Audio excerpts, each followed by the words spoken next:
करम के बादल बरस रहे हैं, दिलों की खेती हरी भरी है।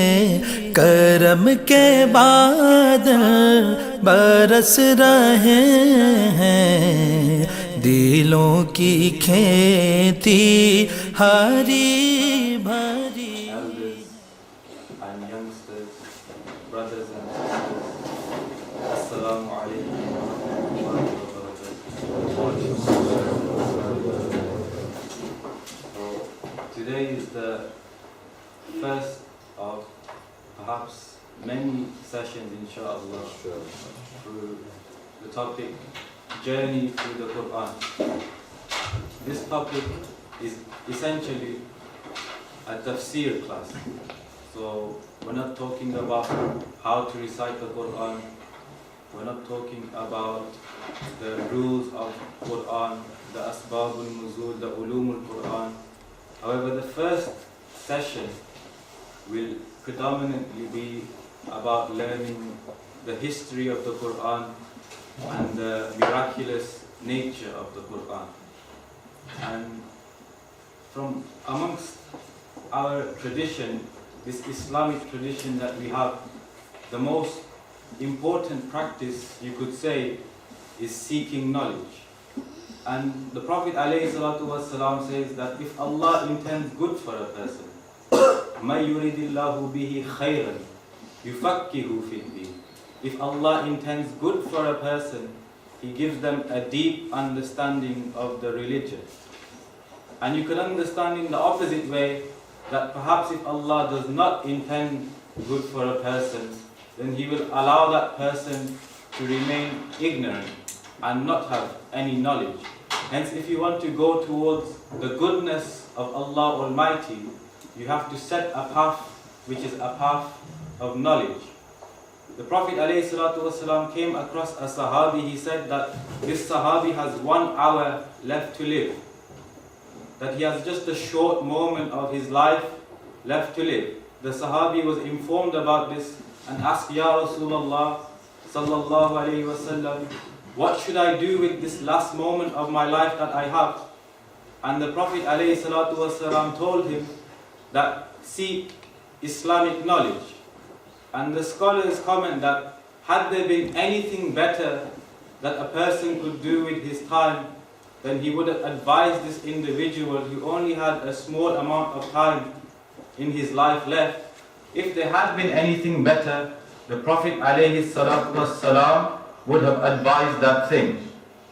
Which is why the Prophet ﷺ says, "Man ja'ahul maut," when death comes to a person, wa huwa yatlubul ilm, and whilst he is seeking knowledge, liyuhyi bihi al-Islam, in order to bring life to Islam, in order to support Islam, فَبَيْنَهُ وَبَيْنَ الْأَنْبِيَاءِ دَرَجَةٌ وَاحِدَةٌ, that between him and the Anbiya is only one level. Now you know that the rank of the Anbiya is so high that no individual, no matter how much hard work he does, will ever reach the rank of a prophet. However, the Prophet ﷺ says, he who dies seeking knowledge, on the day of judgment, there will only be a rank of one level between him and the Anbiya alayhimus salam.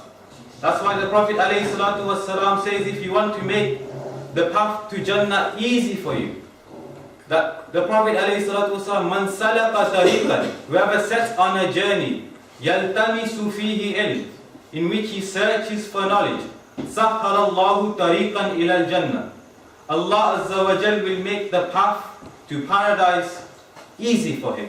If you go on the path of knowledge, Allah makes the path to paradise easy for that individual. Now you know the Prophet ﷺ is the greatest of all creation. Even in comparison to the throne of Allah, the kursi, the Prophet ﷺ is the most immense of all creation. Yet he ﷺ says, فَضْلُ الْعَالِمِ عَلَى الْعَابِدِ كَفَضْلِ عَلَى أَدْنَاكُمْ, that the greatness of a scholar, a true scholar, over someone who is a devout worshipper. Not a regular believer, but a devout worshipper. The Prophet ﷺ says, the scholar's greatness is like my greatness over the lowest of amongst you. Such is the rank of the scholar over the worshipper, the devout worshipper of Allah subhanahu wa ta'ala. Now, ilm is not just that you gather information. That Abdullah ibn Mas'ud radiallahu ta'ala anhu says, al-ilmu taqwa, that knowledge is piety. Knowledge is not that you just gather information. Imam al-Ghazali alayhi rahmatullah, he says that al-ilmu khashya, that knowledge is something that brings the fear and awe of Allah subhanahu wa ta'ala. And this is what the intention should be, that we didn't come here just to gather bits of information, that we increase the amount of knowledge that we have, rather we increase the level of piety that we have, we increase the awe that we have in the court of Allah subhanahu wa ta'ala. Now, the topics we'll be covering today, very briefly discussing the virtues of reciting and learning the Qur'an, in order to motivate you to want to learn the Qur'an over and over. Because what happens is, when we normally have one of these sessions, the first session there's a good turnout, then eventually people start to drop off. Because what did we mention before? When Allah intends good for a person, يُفَقِّهُ فِي الدِّينِ, He gives them a deep understanding of the religion. Therefore, the people that Allah intends good for, they will remain consistent, they will remain firm. But if Allah Azza wa Jal does not intend good for a person, He allows that person to disappear from the gatherings of knowledge very easily. And we ask Allah Azza wa Jal that He makes us amongst the people that He intends good for, that He intends for us to have knowledge and seek knowledge that increases our piety and fear of Allah subhanahu wa ta'ala. Another thing we will be talking about is the history of the Qur'an. Now, I would say this is a necessary topic for everybody to know. Because many people know that we have this Qur'an, but do they know how it was compiled? Do they know how it was formed? So this is a necessary topic, and we will study this topic today, inshaAllah. And the next topic from the three topics is the miraculous nature of the Qur'an. Now, the Qur'an is that book that the Prophet ﷺ said, it's my only miracle.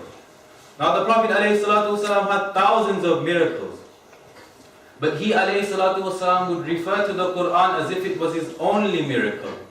Because if you think about it, when you have the sun in the sky, the other stars are not noticed. The Qur'an is like the sun, that you see the sun, but you don't see the other stars. Such is the miracle of the Qur'an, and this is the Qur'an that we have with us today. So the first topic, the Prophet ﷺ, he reminded us about the importance of seeking knowledge. But from amongst all of the topics, which is the best topic to study?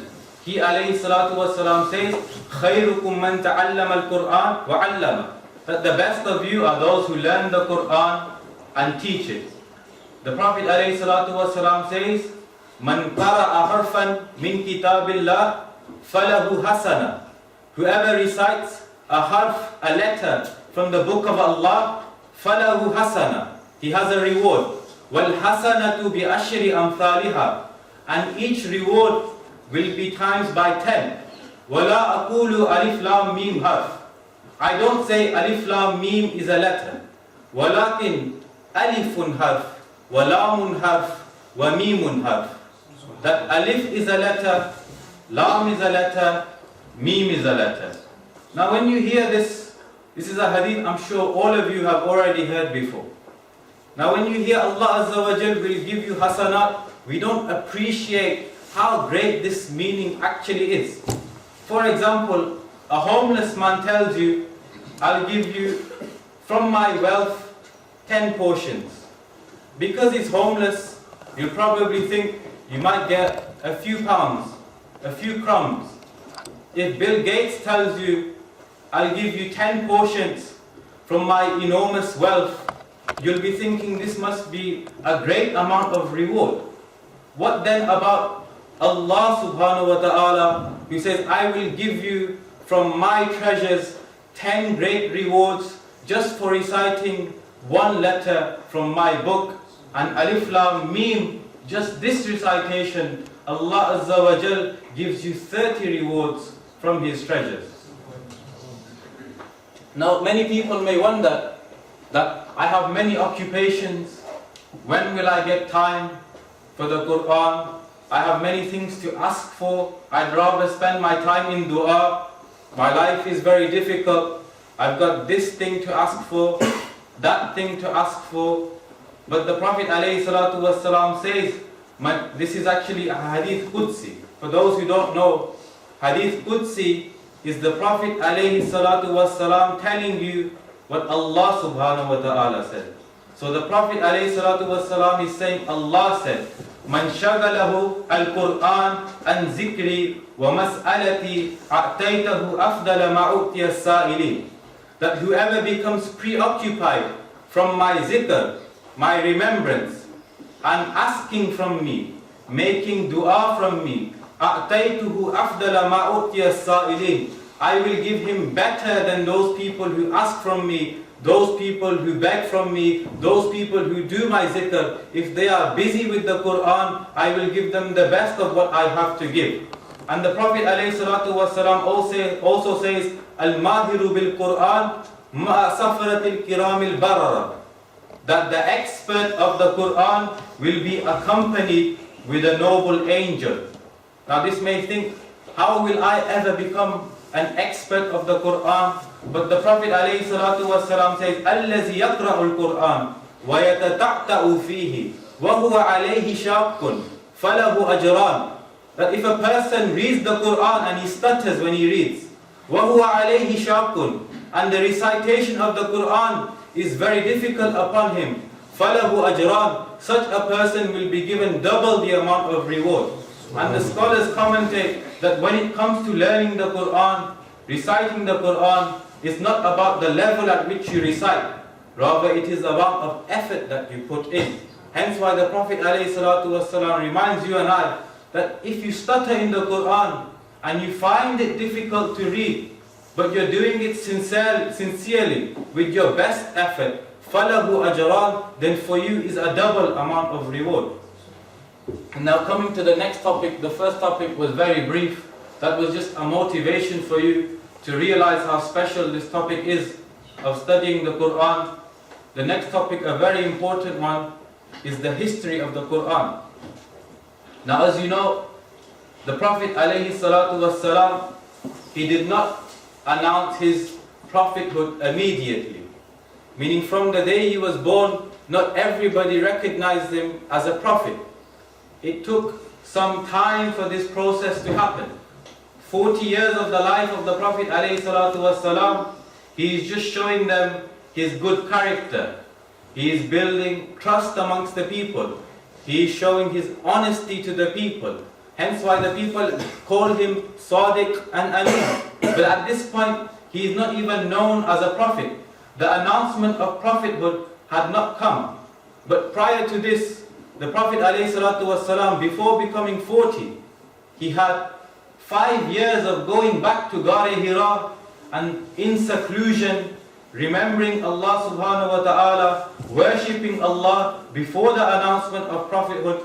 The Prophet ﷺ was of this character that before the announcement of prophethood, 5 years before, he's going to Ghar Hira, back and forth, worshipping Allah, remembering Allah, thinking about the people.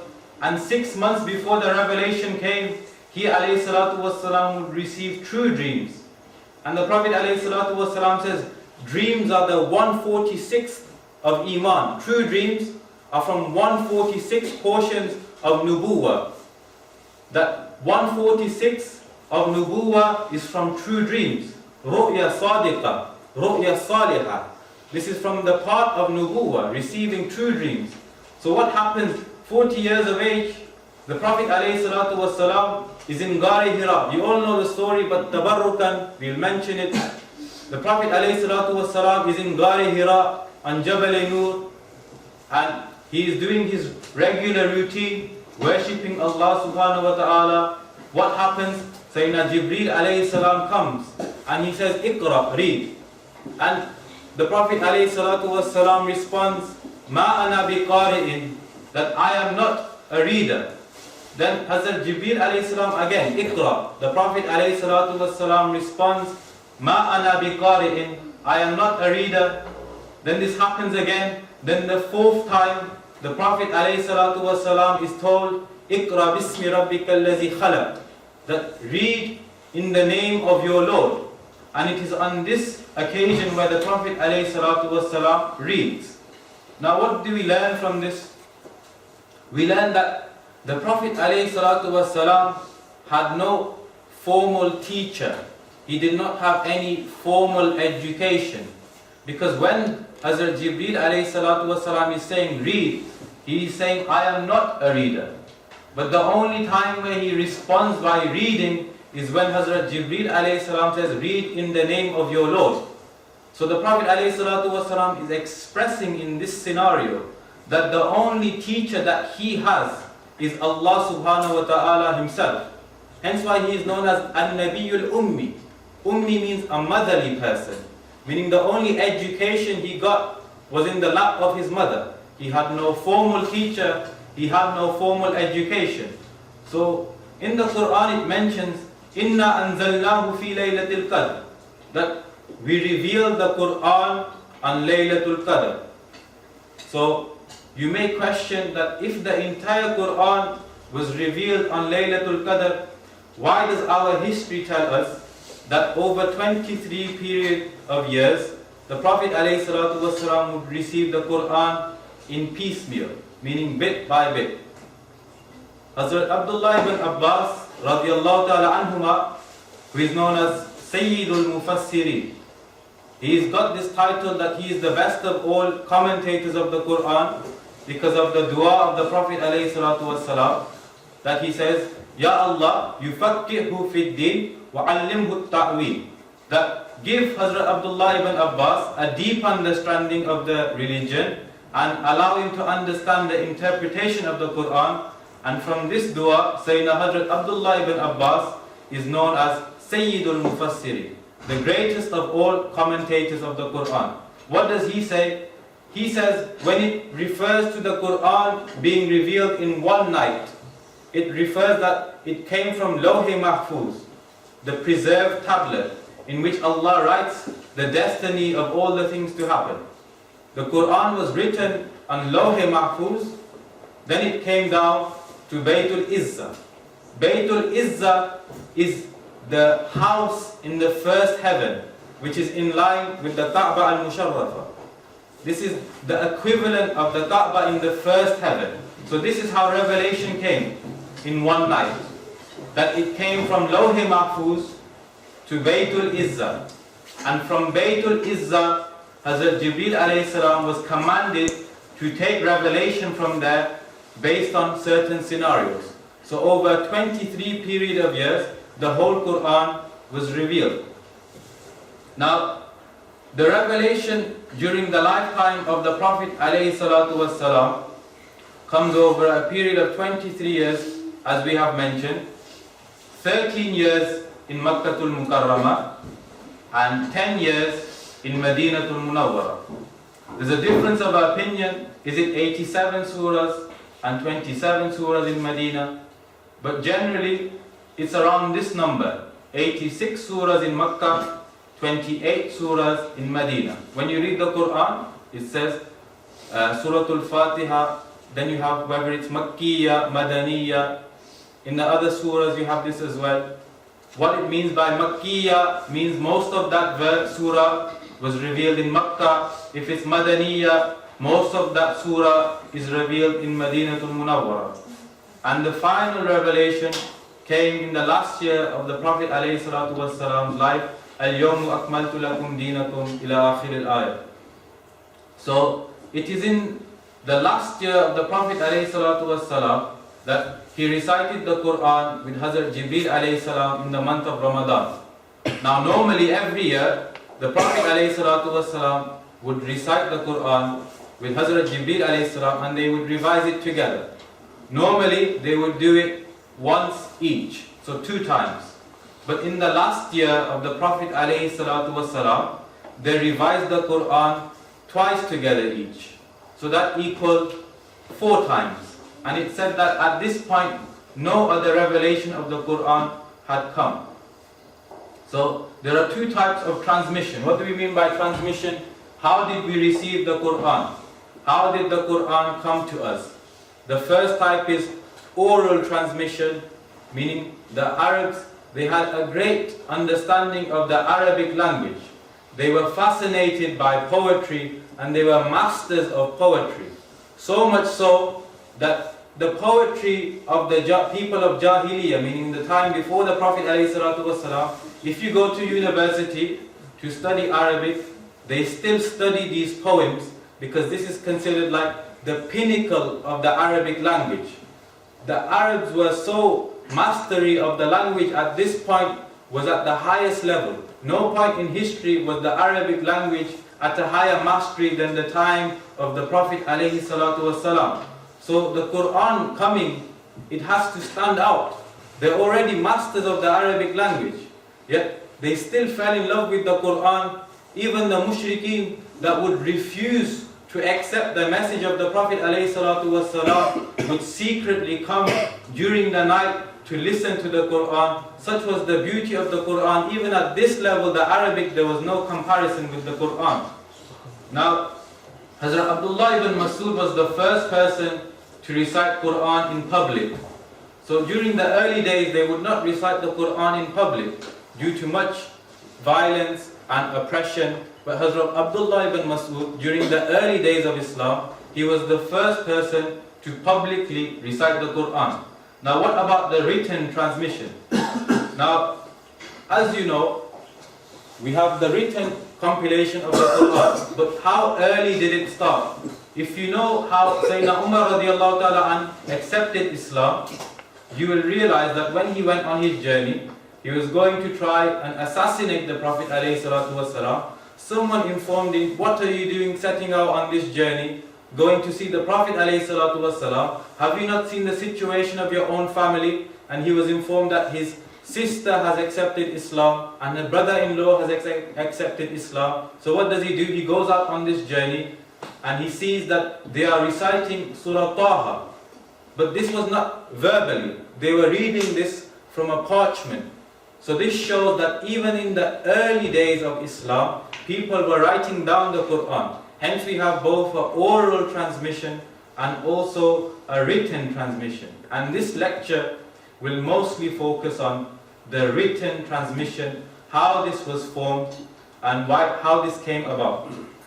Now, there are 3 periods which we will discuss. The first one we just mentioned, the life of the Prophet ﷺ. The next period is the Khilafah of Sayyidina Abu Bakr as-Siddiq radiallahu ta'ala. Now as you know, there are 4 Khulafa, some say 5, which are considered the rightly guided caliphs. Meaning Sayyidina Abu Bakr as-Siddiq radiallahu ta'ala, Sayyidina Umar al-Faruq radiallahu ta'ala, Sayyidina Uthman radiallahu ta'ala, and Sayyidina Ali radiallahu ta'ala. So the Prophet ﷺ actually predicted how long his Khilafah Rashida would last. He says, Al-Khilafatu ba'di 30 sana thumma takunu mulkan. That my Khilafah will last 30 years. After that, they will be kings. Meaning, what is the difference between the Khilafah Rashida and the kings afterwards? The Khilafah Rashida is essentially where people nominated who they thought was the best candidate. Whereas the Mamalik, the king system, the monarchy system, there was no consultation between the Muslimin. It's that my son is going to be the caliph, my relative is going to be the caliph. And the Prophet ﷺ predicts this to the day, because the last Khalifa Rashida is considered as Imam Hassan radiallahu ta'ala anh. So Sayyidina Abu Bakr as-Siddiq was 2 years, Sayyidina Umar was 10 years, Sayyidina Uthman was 12 years, Sayyidina Ali was 5 years. And there was only 6 months left to reach 30 years. And Sayyidina Imam Hassan, he gave up his Khilafah after 6 months and he renounced his Khilafah to Sayyidina Amir Muawiyah radiallahu ta'ala anh. And this happened 30 years to the day in which the Prophet ﷺ passed away. So this is one of the miracles of the Prophet ﷺ, that he predicted how his khilafah would be. And there are many predictions like this in the ahadith of the Prophet ﷺ. Moving on, the first Khalifa Sayyidina Abu Bakr Siddiq, within the first year of his caliphate, what happened was, there was the apostasy wars. That the Muslims were fighting with the people that decided to leave Islam, what we call renegades. So what happened was, there was a battle called Battle of Yamama. In this battle, many of the Huffaz, what was known as Qur'an back in the day, they were killed in this battle. So what happened, Sayyidina Umar radiallahu ta'ala anh, he was concerned that look, many of our Huffaz, they are dying. Who is going to preserve the Qur'an? So Sayyidina Umar radiallahu ta'ala anh, he insisted that Sayyidina Abu Bakr Siddiq compiles the Qur'an into one book. Because prior to this, in the lifetime of the Prophet ﷺ, they had the entire Qur'an compiled, but they did not have it in what you would call a codex, meaning like a book like this, one fold over the other. It was spread around on different parchments. Some were written on bones, some were written on leaves, some were written on different material, like the hides of animals, etc. But they never had a codex, what you would call a fully completed book.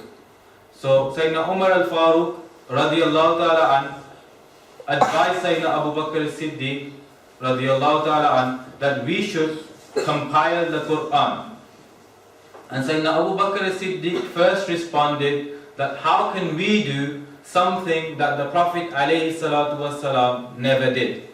Now you might think, what's this confusion? Why are they arguing with each other? But this shows the piety of the companions alayhimur ridwan, that when it came to any matter of Islam, they would take it very seriously. But Sayyidina Abu Bakr Siddiq said, eventually Allah opened my heart and He showed me that this was a good idea. So he said, you know what we'll do? We'll call Sayyidina Zayd ibn Thabit radiyallahu ta'ala an, because he was one of the main scribes of the Qur'an. Whenever the Prophet ﷺ received revelation and he wanted someone to write it down, one of the first people he would call is Sayyidina Zayd ibn Thabit. Remember this name, very important. He would call Sayyidina Zayd ibn Thabit. Many reasons why. First, he's a young boy, so he's energetic. He's got a lot of energy. Second is that he's very intelligent. And the third is that he lives very close to the mosque of the Prophet ﷺ. So Sayyidina Zayd ibn Thabit was one of the first port of calls when it came down to writing down the Qur'an. So that is why Sayyidina Abu Bakr as-Siddiq chose Sayyidina Zayd ibn Thabit to go around the city and collect all of the parchments of the Qur'an and to get them compiled into one book. Sayyidina Zayd ibn Thabit initially responded just like Sayyidina Abu Bakr Siddiq, which shows you what the nature of the Sahaba is like. That how can we do something the Prophet ﷺ never did. So Sayyidina Abu Bakr Siddiq, Sayyidina Umar al-Faruq radiyallahu ta'ala an, again insisted, this is a good idea. So he was on board eventually, but he said that it would have been easier for me to move a mountain than take on this mission. Meaning he felt how momentous this mission was, how big of a task this mission was. So it gives you an idea how seriously he is going to take this task. Now, how did Sayyidina Abu Bakr Siddiq command him to find the compilations of the Qur'an, the parchments of the Qur'an? He told him that for every verse you find, you have to make sure that it is primary source material. What do we mean by primary source material? Meaning that part of the Qur'an that was directly written in the presence of the Prophet ﷺ. This is the only type of material we are going to use. And another point to mention, Sayyidina Zayd ibn Thabit himself is already a hafiz of the Qur'an. He could have said, I can just tell you how the Qur'an goes. But the seriousness of taking this matter, even though he was a hafiz of the Qur'an, he still was told, you must find a person who has primary source material, a person who wrote down the verse of the Qur'an in the presence of the Prophet ﷺ. The second commandment that he was given is that once you find the primary source material, you must find two witnesses that were sat in this gathering that can testify to the fact that this person wrote this verse in the presence of the Prophet ﷺ. And eventually they managed to compile the entire Qur'an in the time of Sayyidina Abu Bakr as-Siddiq radiallahu ta'ala anhu. After they completed this task, what happens is we have the Khilafah of Sayyidina Uthman. Now during the time of Sayyidina Umar, nothing really happens in terms of the compilation of the Qur'an. But in the time of Sayyidina Uthman radiallahu ta'ala anhu, things do happen. Because during the time of Sayyidina Umar, there was no difference in terms of the compilation of the Qur'an. Now Sayyidina Abu Bakr has a copy. This copy is given to Sayyidina Umar. After Sayyidina Umar passes away, is given to his daughter Sayyida Hafsa, who was the wife of the Prophet ﷺ and the daughter of Sayyidina Umar. So it goes from Abu Bakr as-Siddiq radiallahu ta'ala to Sayyidina Umar al-Faruq radiallahu ta'ala to Sayyida Hafsa radiallahu ta'ala anha. Now, during the time of Sayyidina Umar, nothing happened with the Mus'haf, they left it as it is. However, many people became Islam. That the spread of Islam during the time of Sayyidina Umar radiallahu ta'ala was very fast and it became very expansive. So now many non-Arabs are also Muslim. And people are teaching them the Qur'an. What is the problem that is happening? The problem that is happening is that the Arabs were given permission to read the Qur'an in their own dialect. So this was starting to confuse the non-Arabs. That one teacher is telling me, recite a verse like this, but another teacher is telling me, recite another verse like this. Now this was permitted by the Prophet ﷺ that you can recite in different ways, but then people were starting to get confused, especially the non-Arabs who had no idea about how different dialects work, how the Arabic language works. And Sayyidina Huzaifa ibn Yaman noticed that there was a disagreement between the people of Sham and the people of Iraq in terms of how the Qur'an should be recited. And when he noticed this, he went back to Medina because he was originally in Azerbaijan, which is where the people of Sham and the people of Iraq had gathered together. And then he went back to Medina because that's where the Khalifa is, in Medina. He goes to Sayyidina Uthman that you need to take care and take a hand over this ummah because they are going to disagree over the Qur'an just like the Jews and Christians did with their Injil and Torah. So Sayyidina Uthman radiallahu ta'ala an decided that just like in the time of Sayyidina Abu Bakr as-Siddiq, they compiled the Qur'an, we're going to go through the same process again. However, there's going to be an emphasis on the standardization of the Qur'an, meaning in terms of how it should be spelt, how it should be recited. So what did Sayyidina Uthman radiallahu ta'ala, he asked Sayyida Hafsa radiallahu ta'ala anha for her copy. Because remember, she has the copy from the time of Sayyidina Abu Bakr Siddiq radiallahu ta'ala. He asks for that copy, and alongside that, he asked Sayyidina Zayd ibn Thabit, again the same person, to lead a committee to rewrite the Qur'an, and you can use the copy of Sayyida Hafsa radiallahu ta'ala anha as a comparison to see that what we should write again, we should compare it to that. And also they did the same process again. Every single verse, they got two witnesses and primary source material. Now you're probably wondering, why did the compilation happen again? The reason was because Sayyidina Uthman radiallahu ta'ala anhu's job was to make a standardization, meaning there can be no difference in spelling and there won't be any confusion in terms of the pronunciation. So Sayyidina Uthman, what did he do? He standardized the Qur'an and he made a copy for himself and he kept it in the mosque of the Prophet ﷺ in Madinatul Munawwara. And then when he got this master copy, he got it copied another 7 times and sent it to the other main Muslim countries, such as Egypt, Syria, Yemen, Basra, Kufa, Bahrain, etc. And one also in Makkatul Mukarramah. Now that we have these new copies, these are now the master copies, which are known as Mushaf of Uthman. Meaning these are the standardized copies, and this is from the exact same copy that we have today. What did Sayyidina Uthman do? He sent these copies to the main Muslim leaders, and alongside that he sent a qari with the person who took the copy. So that they're going to have a master copy, and they're also going to have a master reciter to show everybody how they should recite the Qur'an. So what about all the other copies? That people had their own personal copies as well. People had other copies that they used to write down in the time of the Prophet ﷺ. Now, Sayyidina Uthman had no problem with people having their own personal copies. But he had an issue that there could possibly become dispute between the Muslims. So what did he do? He asked the people to wash all of the ink off from their own copies, and he destroyed the parchments by burning them. Meaning the Qur'an was not burnt. The ink was washed off and the parchments were burnt. So Sayyidina Uthman radiallahu ta'ala, he made sure that the master copy, which is verified by 2 witnesses for every single verse, by a Hafiz of the Qur'an, checked by other Huffaz, became the only copy of the Qur'an available in the world.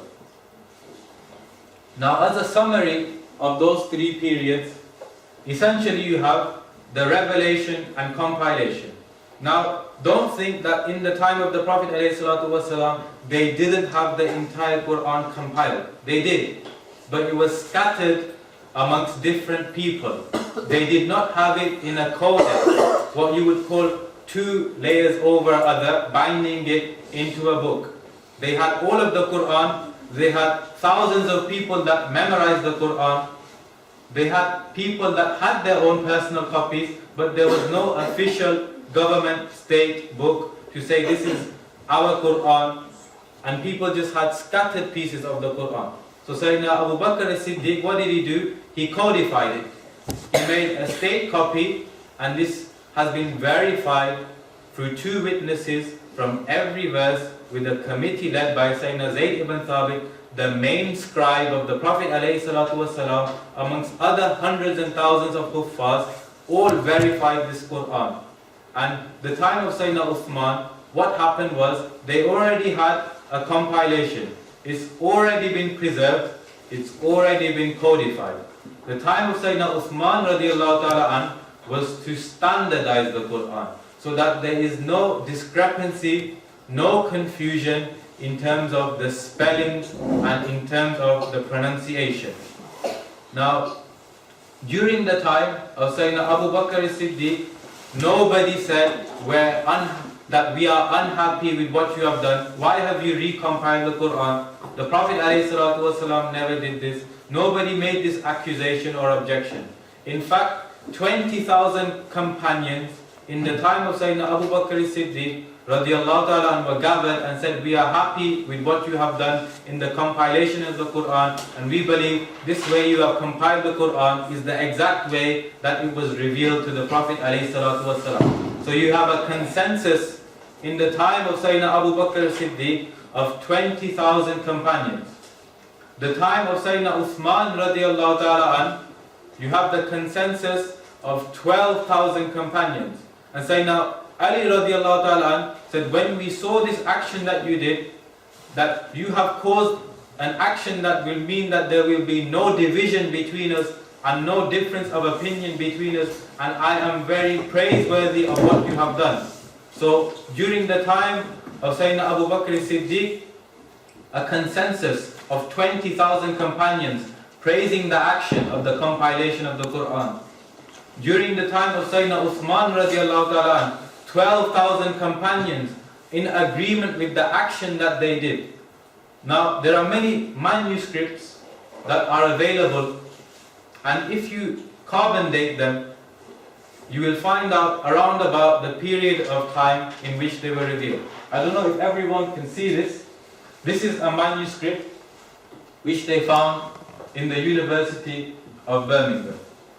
If you carbon date this, it gives a date of around 6458 AD with 95.4% accuracy. Meaning that this Qur'an was probably written in either the time of the Prophet ﷺ or during the time of the Sahaba alayhimur ridwan. Now, carbon dating cannot give you an exact number, but between 50 to 100 years, it can give you an accurate idea of when this Qur'an was revealed. Now, this is actually from Surah Al-Kahf, and we'll go through what the differences were in terms of how the Qur'an used to be written and the Qur'an we have today.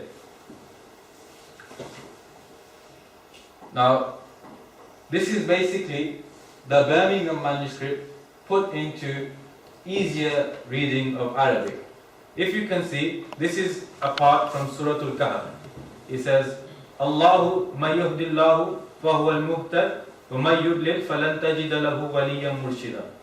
If you notice that on the word ma yuhdillahu, there are no dots. On this noon here, there is no dot. This is how the Qur'an used to be written. On this noon, there would be no dot. Again, فَهُوَ الْمُهْتَدِ. On this ta, there are no two dots. Noon again. وَمَنْ يُدْلِلْ. On this dot, there is no dot. Now, you could think this is a possibility of two letters. Which two letters? Sad and dot. Because there is no dot. فَلَنْ تَجِدَ لَهُ. There's no dot here again. وَلِيًّا مُرْشِدًا.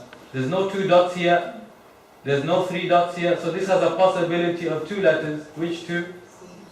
Sin and Shin. وَتَحْسَبُهُمْ أَيْقَاظًا. There's no two dots here. This has a possibility of two letters. They are Ta and Va. وَهُمْ رُقُودٌ. This has a possibility of two letters. What are they? Ruqud. Fa and Ta. Could be one dot. It could be two. Again, same here. Zat al-Yamini. This has a possibility of a few letters. What are they? Ta, Tha, Ba. So, why was it that there were no dots? The Arabs were already accustomed to having a mastery of their language. So there were no need for dots.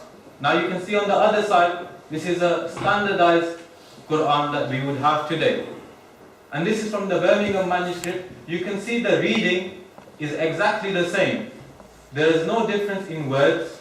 The only difference is in the diacritical marks, what we call tashkil and nuqat. The dots are missing, and the diacritical marks, meaning fatha, dhamma, kasra.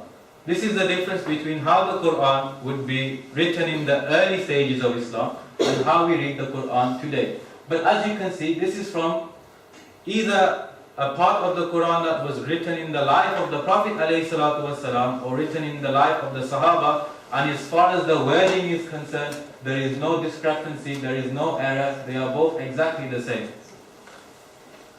Now, the reason why people differed with the pronunciation of the Qur'an is because the Prophet ﷺ told us that Allah Azza wa Jal has given the Ummah the ability to recite the Qur'an in 7 different ahruf. Ahruf comes from the word harf, letter. So there were different dialects amongst the different tribes of the Arabs. Some people found it difficult to recite in the dialect of the Quraysh. Some people preferred the dialect of Huzayl. So what did the Prophet ﷺ do? He asked Allah Azza wa Jal for pardon, that, oh Allah, allow my ummah to be able to read the Qur'an in whichever dialect is easy for them. That's why he says, أُنزِلَ عَلَى سَبْعَةِ أَحْرُفٍ فَقْرَأُوا مَا تَيَسَّرَ مِنْهُ. That it has been revealed in 7 different dialects. So read that which is easy for you. And there is also something called 10 qira'at. Now you shouldn't confuse qira'at and ahruf. Ahruf is how the Qur'an was revealed in different dialects. Qira'at are the teachers who taught the people how to read the Qur'an in different pronunciations, and there are 10 main teachers, and that is why their transmission, meaning their teacher to the next teacher, their chain of transmission is known as mutawatir. What is mutawatir? Mutawatir is that thing that it has reached such a high level of authenticity that to deny it accumulates disbelief. Meaning if you deny it, you become a disbeliever. Now, where do these qira'at come from? They come from the Prophet alayhi salatu wasalam. He taught how to read the Qur'an in different pronunciations. Then the Sahaba alayhimur ridwan would teach these different pronunciations to their students. That's why there are 10 famous students who mastered the Qur'an taught by the Prophet alayhi salatu wasalam. And there are two which are predominantly used today, Hafs and Warsh. Does anyone know which one we normally read? What's it called? Warsh or Hafs? Hafs, yes. Hafs and Asim. The student of Hafs, his main teacher is Asim. Okay? Now, what is an example of a difference? In Warsh, they don't say Maliki Yawmiddin. They say Maliki Yawmiddin. Now, there are two different, slightly different words. One has an alif, the other doesn't have an alif. We mentioned the Prophet ﷺ taught the people to recite words in different ways. Now you may think, why is there one different word to another? Wouldn't that be contradictory? But when you read all of the different qira'at, meaning the different pronunciations, you'll never find a contradiction. For example, it says Maliki Yawmiddin or Maliki Yawmiddin. Malik meaning owner of the day of judgment. Malik meaning king of the day of judgment. The two meanings, they don't contradict each other, rather they complement each other. Allah Azza wa Jal, not only is He the king of the day of judgment, but He is also the owner of the day of judgment. So these are the different names of the reciters. As you can see, Nafi al-Madani, 70 years after Hijrah. The Prophet ﷺ, when does he pass away? 10 years after Hijrah. Meaning he lived 10 years in Medina. 10 years after Hijrah is when the Prophet ﷺ passes away. All of these teachers, as you can see, from their dates, early Islam. Meaning these teachers did not just pop up all of a sudden. They were taught from the Prophet ﷺ to the Sahaba alayhim ridwan, and the Sahaba alayhim ridwan would teach the individuals you can see in this list. These are the 10 different qira'at, and they are all mutawatir. Mutawatir means they've reached such a level of transmission. So many people have mentioned this that it is impossible that they can collude and gather upon a lie. This is mutawatir. For example, there are some hadith of the Prophet ﷺ that are considered mutawatir, meaning they have the exact same level of belief as the Qur'an does. If you deny this mutawatir hadith, it's just like denying a verse of the Qur'an. If something reached the levels of what we call tawatur, like tawaturul matar, torrential rain. Mutawatir means mass transmission. So many people have narrated this that it is impossible for them to collude upon a lie. This is exact same thing with these 10 qira'at. Now, we've done the topic history of the Qur'an. The next topic is the last part, miraculous nature of the Qur'an. Now, looking at the arrangement of the Qur'an itself, there are differences of opinion. Who arranged the Qur'an? Was it the Prophet ﷺ himself, or was it the Sahaba alayhimur ridwan? The main opinion, majority opinion, is that it was divinely revealed and it was dictated by the Prophet ﷺ. And I am also of this opinion because when you study the nature of just how the Qur'an is arranged, you realize that The Qur'an, never mind the verses how miraculous they are, but just the arrangement of the Qur'an is so miraculous. For example, I've mentioned this to many of the students before, that there are 114 chapters in the Holy Qur'an. And if you look, side point, if you look at the center of the earth, you were to cut it in half, you'd have in the middle molten iron. Meaning the material, the center of the earth is made out of is iron, molten iron. And if you look at the Qur'an, which was revealed upon this earth, as we know, has 114 chapters. If you divide 114 by 2, and you put that in half, you have chapter 57. Chapter 57 is called Al-Hadid, which also means the iron. The center of the earth is made out of iron. The center surah, you can say, in the Qur'an is also called Al-Hadid, which means the iron. Now, if you were to add up all of the chapters of the Qur'an, meaning, let's say, Surah Fatiha, chapter 1, 7 verses, that gives you 8.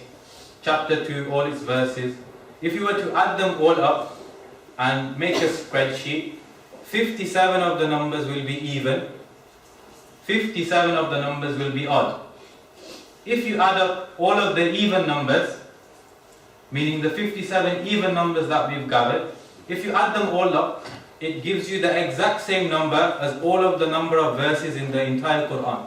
This is based on Qira'atu Hafs, remember. So 57 of the even totals gives you the exact same total that the entire verses of the Qur'an have, 6,236. If you get the odd number total, it gives you the same number as adding up the chapter numbers in the entire Qur'an, meaning 1 plus 2 plus 3 plus 4 plus 5 plus 6, all the way to 114. The number you get is 6,555. This is the exact same number as adding up all of the 57 odd totals in the entire Qur'an.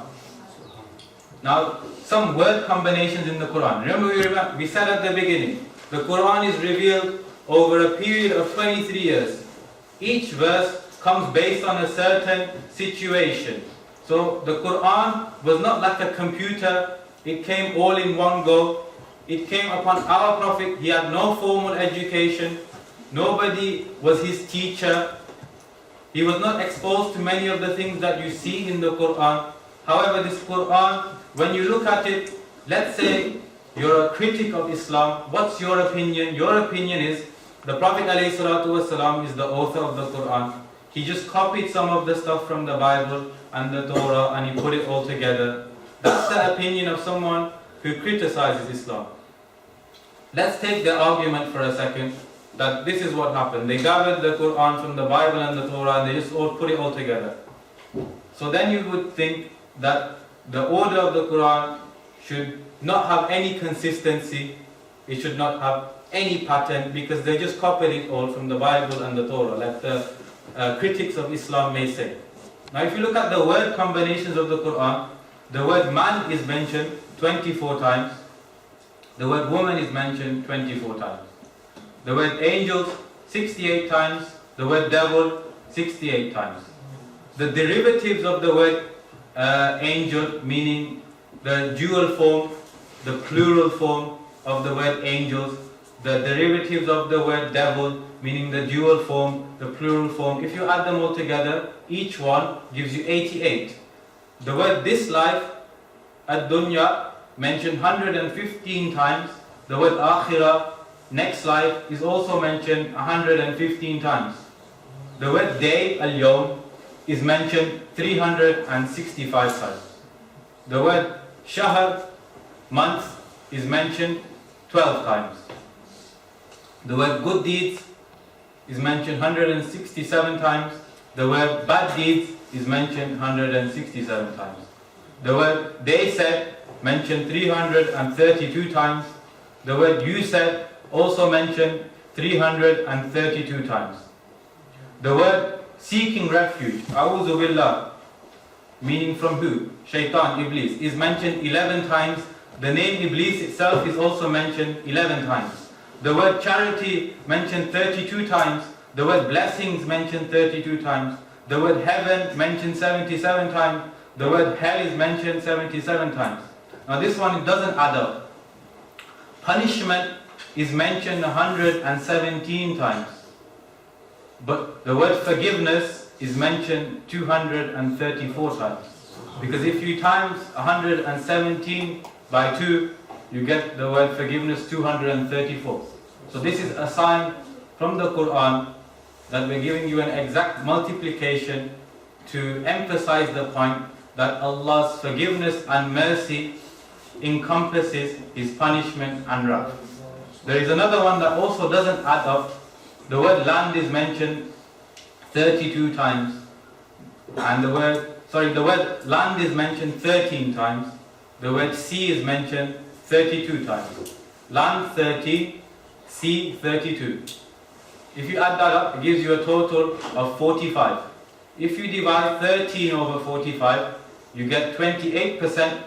If you divide 32 over 45, you get 71%. And these are the exact same percentages that the scientists say today is the amount of land on the earth and the amount of sea on the earth. Another example, there are so many examples like this, but just to mention another number one. In the Qur'an it says, إِنَّ مَثَلَ إِيسَى عِنْدَ اللَّهِ كَمَثَلِ آدَمَ خَلَقَهُ مِنْ تُرَابٍ ثُمَّ قَالَ لَهُ كُنْ فَيَكُونُ. That indeed the likeness of Isa alayhi salam is like كَمَثَلِ آدَمَ, is like the likeness of Adam alayhi salam. Meaning Qur'an emphasizes that Adam alayhi salam and Isa alayhi salam are like each other. And they are both mentioned in the Qur'an together 25 times. Now, I don't know if you can understand what the second thing is trying to say, where the two circles are. I had to write the second one upside down, because that's the only way it would work. So, they are mentioned 2 times together, but altogether 25 times. Adam alayhi salam and Isa alayhi salam.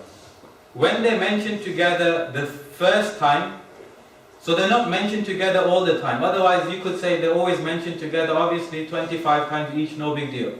But they're always mentioned separately apart from 2 times. One time is the 7th time either one of them was mentioned. The second time was the 19th time either one of them was mentioned. If you write the numbers 1 to 25 in a line and you circle number 7, and if you write 25 to 1, meaning the opposite, and you circle the number 19, they're both in line with each other, meaning the same difference from 1 to 7 is the same difference from 19 to 25. This is why they're both mentioned together the 17th time and also the 19th time from all the 25 times they are mentioned together. Another thing mentioned in the Qur'an, it says that in the late 19th century, a scientist discovered the uniqueness of the fingerprint. Meaning, a person would normally look at the fingerprint in early history and just think there's different lines in each finger.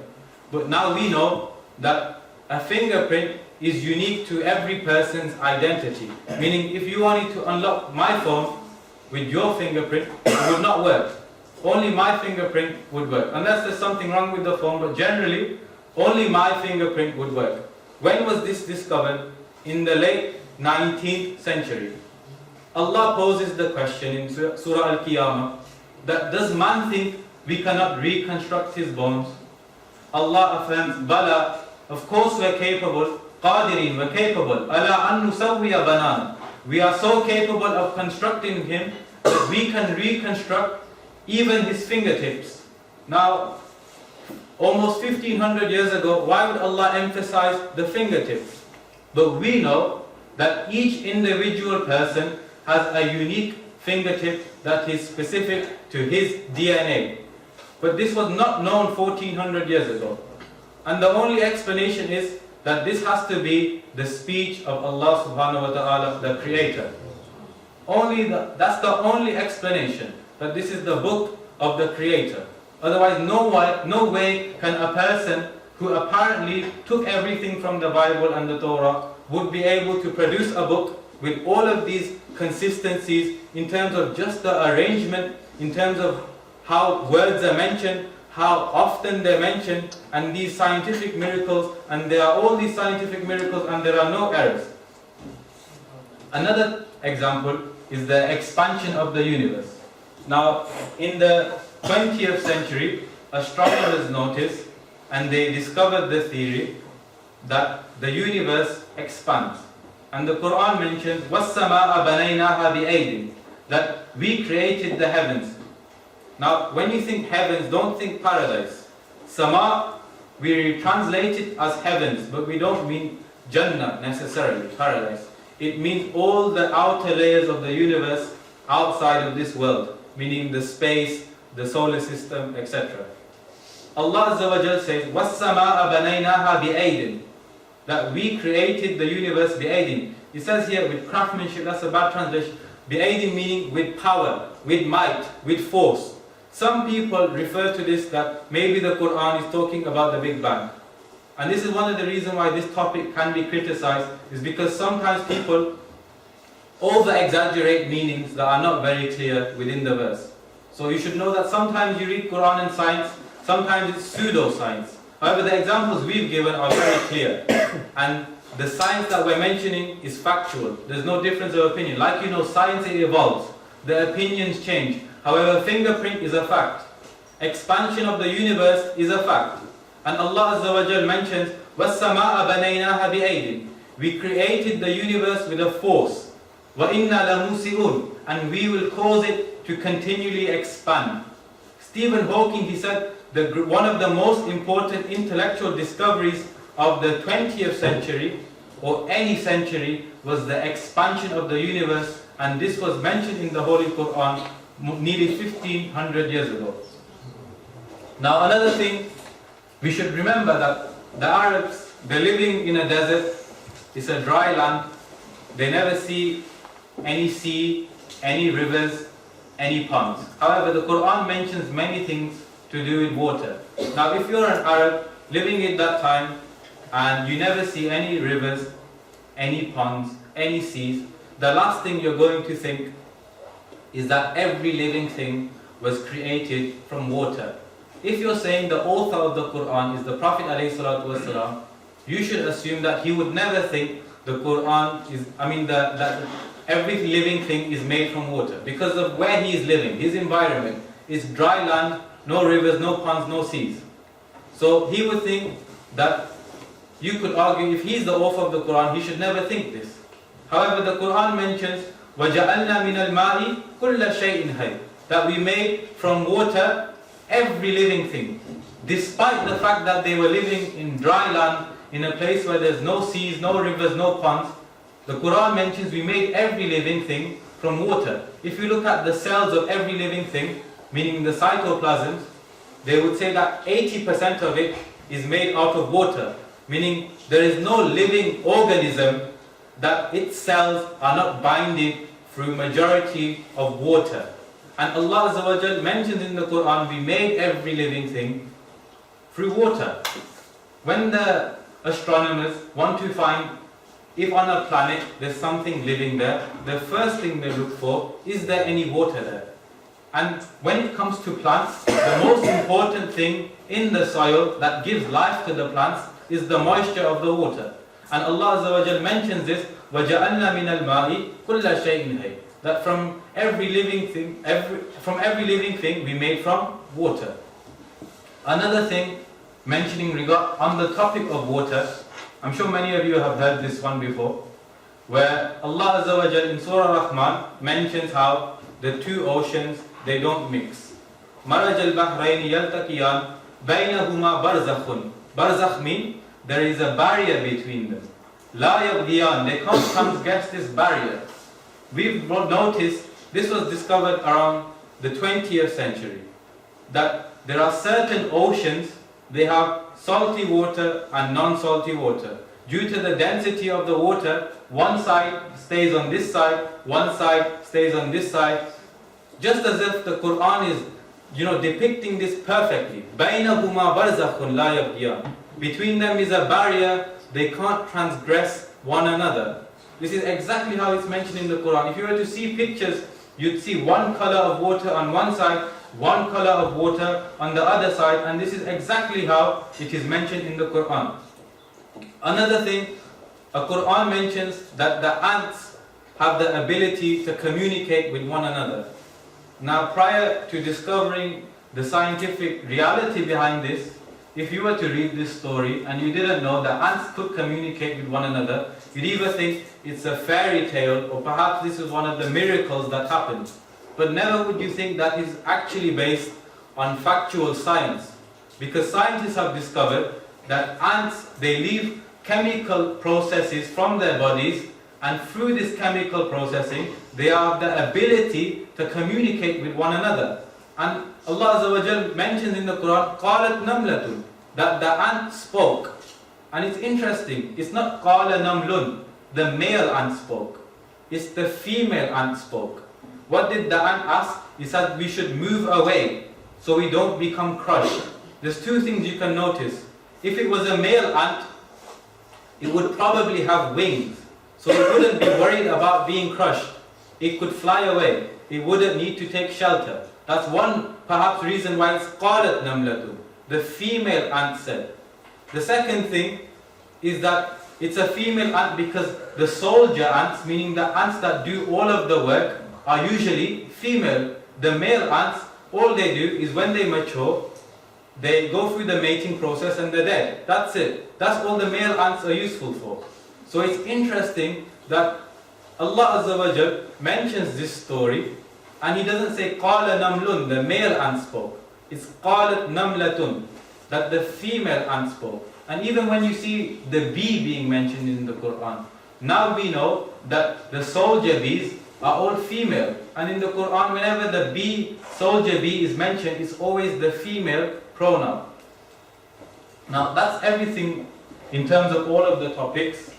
As a conclusion, what do we gain from this? We realize that the Qur'an very evidently has been preserved by Allah subhanahu wa ta'ala, and the Qur'an revealed to the Prophet ﷺ is the exact same Qur'an we have today. So what should we do? We should realize that this Qur'an amongst us is a living miracle, and we should try to implement the Qur'an, meaning its recitation, its teachings, and all of the things of guidance that it presents to us. So what should you do? Try to make a routine where you recite certain verses of the Qur'an as often as you can. For example, in the morning, you recite Surah Yasin. After Fajr, your entire day will be blessed. The Prophet ﷺ says, whoever recites Surah Yasin in the morning, he will be protected during that day. If you recite Surah Mulk after Maghrib, you will be protected from the punishment of the grave. Many of the Sahaba said that we don't fear when we hear about hearing the punishments of hell. We fear more about hearing the punishments of the grave. The reason why is, the moment you're protected from the grave punishment, then you know everything else to follow will be good. Hence why we fear the punishments of the grave. And the Qur'an has the solution to all of these problems. You recite Surah Mulk after Maghrib. And another thing you should do, try to read a translation of the Qur'an, even if it's just a few verses of the day. And I promise you, if you implement the Qur'an with your life, you will see so much barakah and so much satisfaction. And I pray Allah Azza wa Jal gives us the tawfiq to have a great connection to the Qur'an with sincerity, to learn the Qur'an.